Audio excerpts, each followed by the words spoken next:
Assalamualaikum warahmatullahi wabarakatuh. Di sini saya akan menjelaskan dan mendemokan sistem POS berbasis desktop. Sistem POS ini dirancang untuk mengelola transaksi penjualan, inventory produk, manajemen karyawan, dan laporan penjualan untuk toko retail.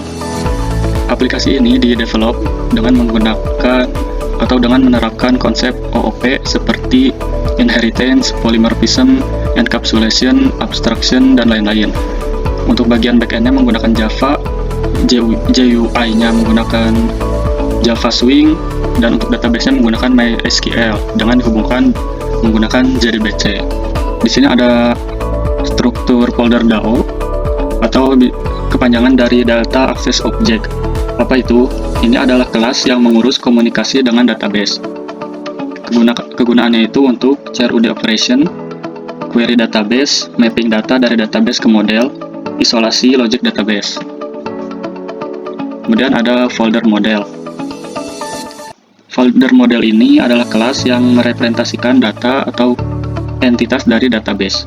Kegunaannya untuk menyimpan struktur data, fields atau atribut, getter dan setter untuk akses data, dan business logic sederhana seperti calculate subtotal. Kemudian di sini ada service. Service ini adalah kelas yang mengurus business logic dan orchestration.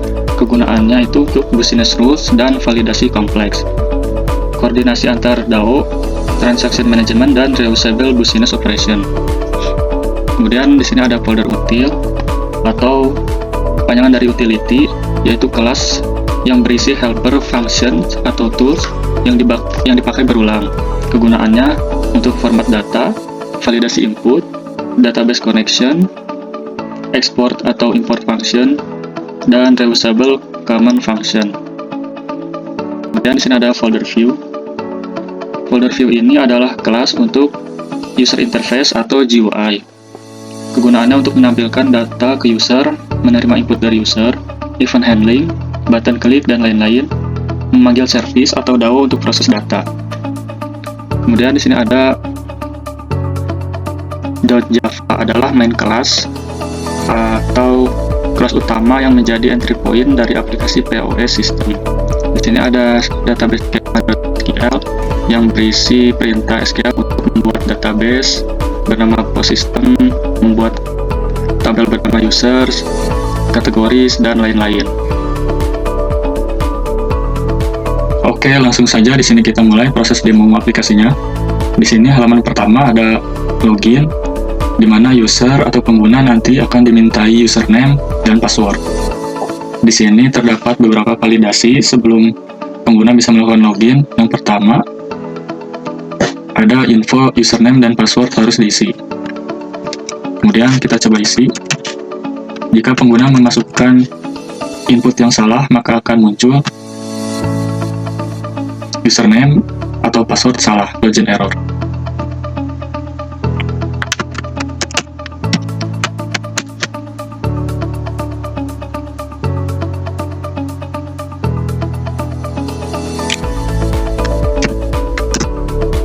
Login berhasil.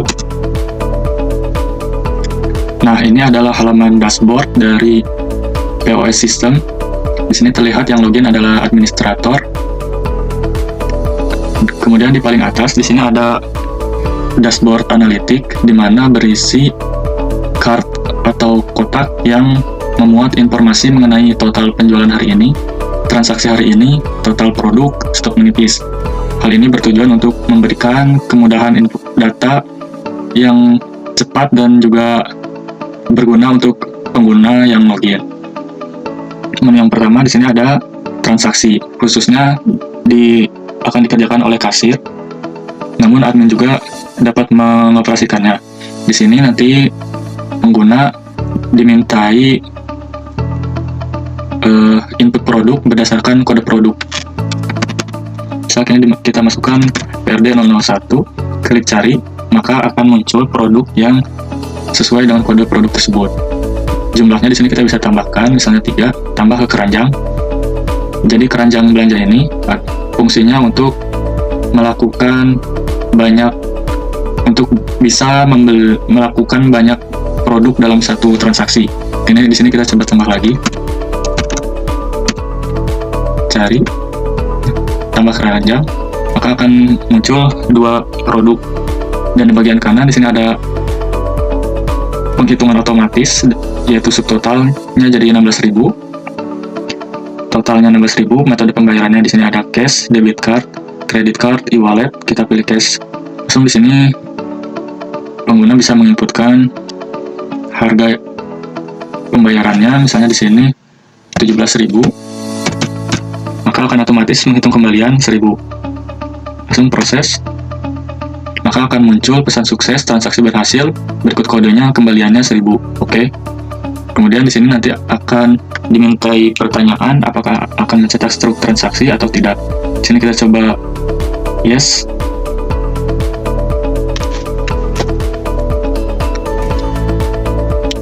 Struknya itu nanti di print ke dalam bentuk PDF. Oke.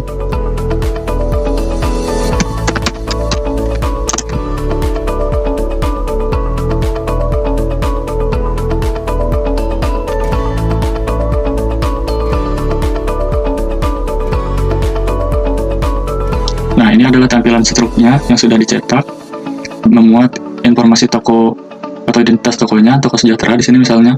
Kemudian ini ada nomor transaksi, tanggalnya kapan, kasirnya.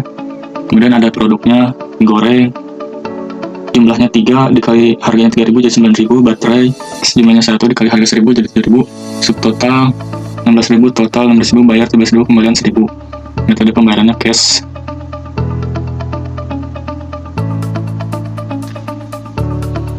Oke, langsung aja kita ke menu yang kedua, itu ada kategori atau kelola kategori.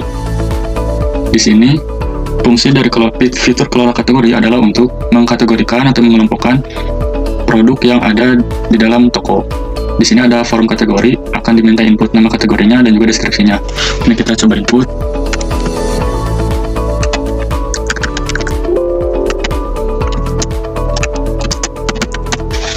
Simpan. Kategori berhasil disimpan. Oke. Jika ingin melakukan update, maka klik field pada tabel, maka data akan langsung masuk ke field atau form kategori, baru kita bisa mengupdate data tersebut.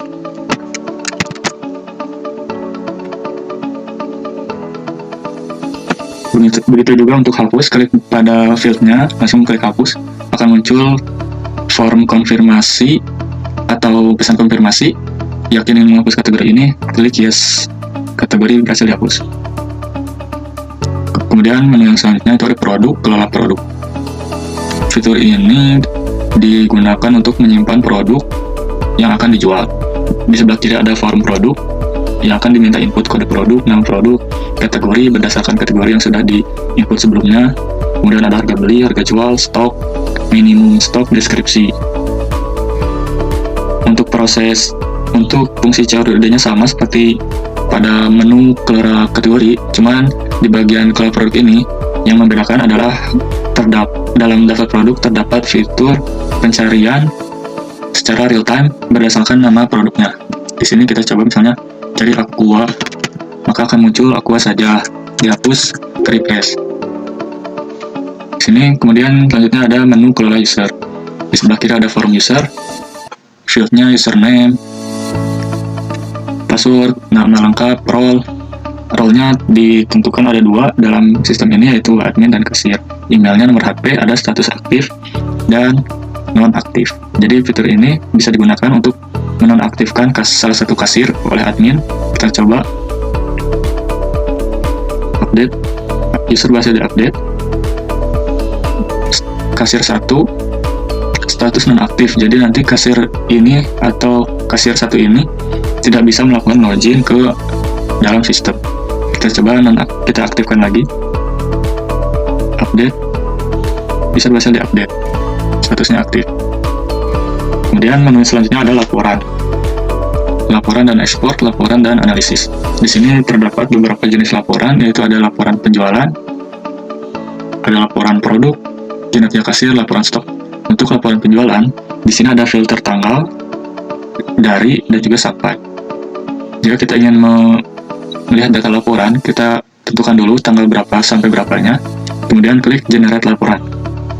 Kemudian di sini muncul ada ringkasannya, total transaksinya ada 9, total penjualannya 200, 18.500, rata-rata transaksi 16.000 sekian. Data laporannya sebagai berikut, ada 4. Jika kita ingin mencetaknya bisa ke ekspor PDF atau Excel. Kita coba. Untuk skema ekspor PDF-nya itu, ini di-convert ke HTML terlebih dahulu sebelum nantinya di-print menggunakan kode window.print di browser. Kita coba. Report pasti di-export, buka file HTML di browser lalu print to PDF. Oke. Nah, ini adalah laporan penjualannya, ada tanggal cetak, ringkasan, detail penjualan per tanggal. Di sini ada button cetak atau save as PDF, klik. Nah, muncul laporan penjualannya akan jadi seperti ini. Jika save, pencet saja save, jika cancel. Kemudian ekspor yang kedua ada ekspor ke Excel. Nanti filenya akan berbentuk CSV. Langsung saja save, bisa. Oke.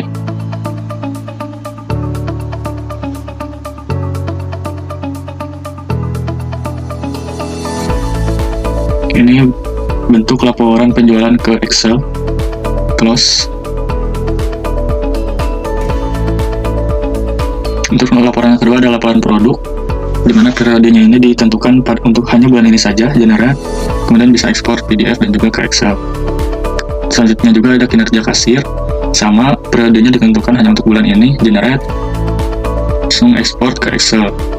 Laporan stok, generate laporan, kakak di sini akan tampil informasi mengenai stoknya tinggal berapa, minimal stoknya akan ke trigger itu segimana gitu. Nanti status di sini akan berubah.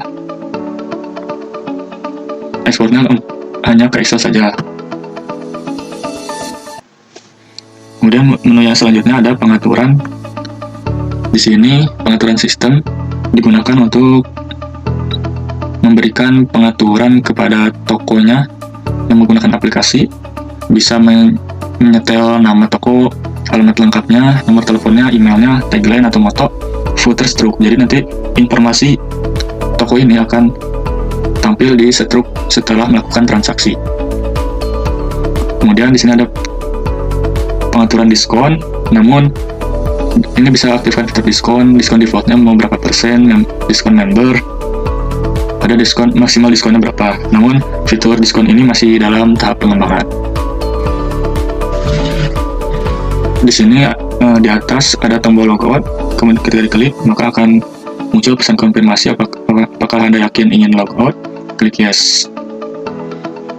Sekarang kita coba login sebagai kasir.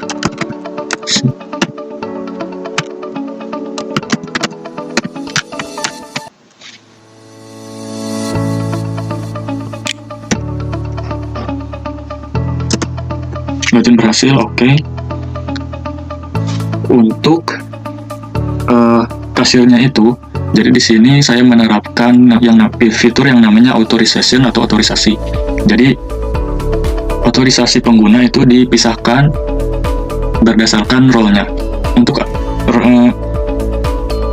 role admin yang sebelumnya, admin dapat melakukan atau menggunakan seluruh menu dalam aplikasi. Sedangkan untuk kasir, di sini kasir bisa melakukan beberapa menu dalam aplikasi, transaksi bisa, kategori bisa, kelola produk bisa. Nah, namun di kelola user di sini kasir tidak bisa mengakses menu ini. Ketika diklik, maka akan muncul pesan warning Anda tidak memiliki akses ke menu ini. Oke. Untuk menu laporan bisa, kemudian dan juga untuk menu pengaturan di sini kasir tidak bisa mengaksesnya. Anda tidak memiliki akses ke menu ini. Oke. Untuk yang lainnya sama, fiturnya sama seperti pada halaman admin. Logout. Yes. Sekian penjelasan atau demo aplikasi POS sistem dari saya. Terima kasih. Wassalamualaikum warahmatullahi wabarakatuh.